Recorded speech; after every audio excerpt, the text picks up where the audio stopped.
Well, good evening, good people. Mark Holmes here, and as always, I want to say thank you all for watching, commenting, subscribing, and being part of the Joe Boo Sports Report. Without you guys, as well as you ladies, you know that this literally does not work.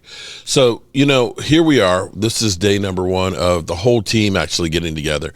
And for the most part, this is the team that we have. Now, we're going to be losing some of the players because you're not keeping 17 offensive linemen. You're not. Okay, you're not keeping all of the running backs. I think we got 7 or 8 right now. It's interesting now, of course, you're seeing about Cowboys stud running back could be released. And they're talking about Deuce Vaughn. Saw one today that the Cowboys $3 million second round running back might be released. That was an interesting one today. But, none of these things really matter. I mean, these are all conjecture. They're not real. It may happen, but it's not any special news that they have or insight. They're just speculating. Now, for the Cowboys, I love Brian Schottenheimer, and I want to see, did Micah Parsons show up and participate today? I guess he must have done something because we haven't heard anything that he was a no-show. We didn't see him on some other show while everybody's out practicing or something. So there's that. Now, I like what the Cowboys have done, this team building that they're working on and working on the culture and shoddy shots and the shoddy and everything else. I'm beginning to fall in to the trap of the Dallas Cowboys being better than they were last year.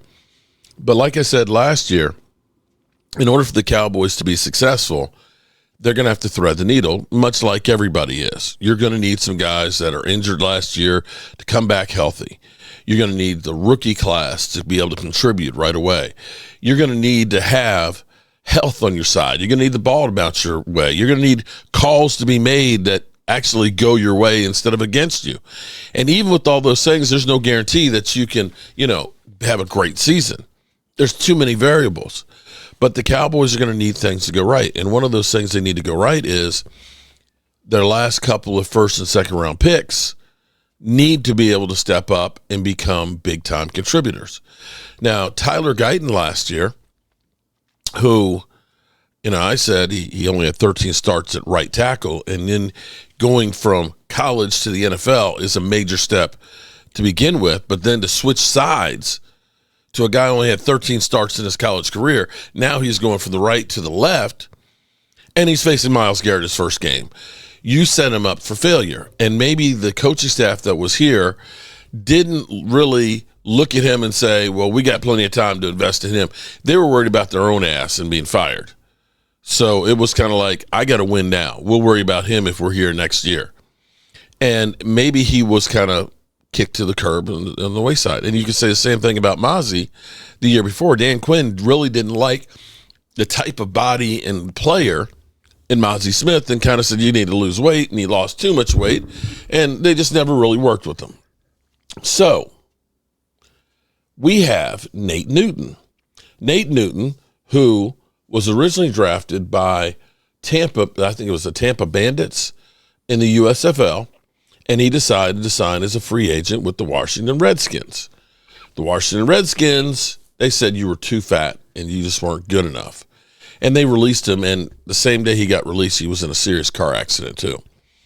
And he went on to the Tampa Bay Bandits and played with them, and then he ended up joining the Dallas Cowboys and really getting his legs underneath him. So Nate Newton didn't come out the box as a great player out of college. It took him time to develop. And maybe that's the case with Tyler Guyton. But he had some real words about the situation. Let's listen to Nate Newton. Be a wide receiver, because that is a person you can see is flamboyant. But they went with offensive lineman Tyler Booker. I'm excited. I give him an A+ on the draft. Mm-hmm. I haven't seen him play, so that the soul snatcher. So I'll wait and see. Well, the problem is that they took offensive line with the first round last year. Yes, and we saw him play. That's right. How did he play? He's not a soul snatcher. A soul snatcher. Well, I'm searching him. Soul right snatcher now and a crash out. Because what happened to this kid was. And you're talking about Tyler Guyton. Tyler Guyton from Oklahoma, by way of Baylor, former tight end who turned to a right tackle, who came into the league and got thrusted at a left tackle, which I think he didn't have enough reps at either position. That's right or left, because he had a total of maybe 13 games at this position. And that was only in college. He comes into the pros trying to do 17, 18 games plus preseason, and he did not succeed at all. Mm-hmm. This kid was not physically ready, and he was not mentally ready, and he showed up. Because when you take a kid who's athletic enough and physical enough, I thought he was even strong enough last year to be successful, but he lacked the mental part of the game, the toughness that it takes to adjust from week to week, and being the best player you could be. He did not do that. Right. My question for him coming, Jesse, Clarence, is whoever the offensive line coach is, he has to get in there and work with his kid mentally now.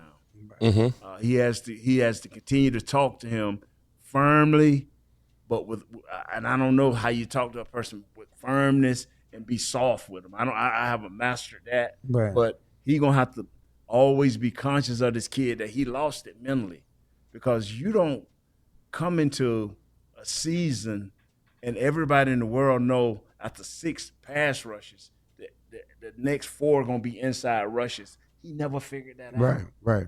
That is not a physical thing, because we saw him in training camp where his feet were phenomenal. Right. His hand placement was great. And I know everybody wasn't going 100 miles an hour, but that's a mental thing, man. That's a mental thing. Now, that's an interesting take on here, and maybe they can get that squared away. Guyton Adams, he's going to be, working with them. Guyton Adams, coaching matters. Guyton Adams, I hope it ends up being like, oh, man. I'm sorry, my brain is just not working.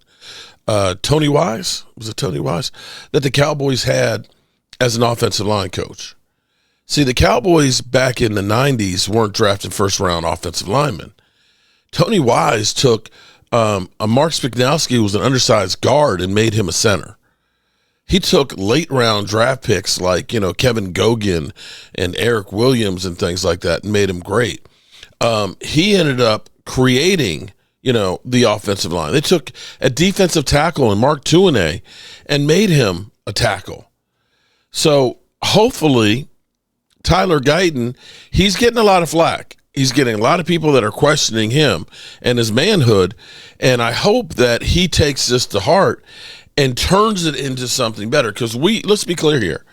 If we can get Tyler Guyton to be an above-average left tackle right now, that bodes well for this offense. If he's going to struggle and we look at it and say we got to replace him, or we're going to have to move Tyler Smith out at tackle, Tyler Smith can play tackle, but I'd rather have him playing guard because he's an all-pro at guard. So, and you put him next to Cooper Beebe. Happy birthday, Cooper Beebe. Cooper Beebe, I think you're going to end up having something there. And, one other thing I want to put in here, too, is one thing I love seeing about the Cowboys. You saw Cooper Beebe up there at the Dallas Stars game and everything else, getting excited, taking his shirt off and everything else and things. But what people don't also notice is it wasn't just Cooper Beebe there. It was his whole offensive line group. We're getting clicks with the Cowboys players where it's beyond just practice in the locker room, that these guys are developing a relationship. And I want to use this clip, but I can't use the clip, man. Damn, I want to use this clip. But CeeDee Lamb and George Pickens are reminding me of the movie Life. And if you've ever seen that movie Life, when you see the big guys say, "You gonna eat your cornbread?" The clip, before that, you listen to Eddie Murphy and stuff. It is literally, you can picture CeeDee Lamb and George Pickens in that role. Anyway, I digress. Tyler Guyton, let's hope you get it together for us this year, man. We need you. We need you to have the Terrence Steele rookie year to year 2 turnaround for us Cowboys to be successful. All right, I'll see you guys.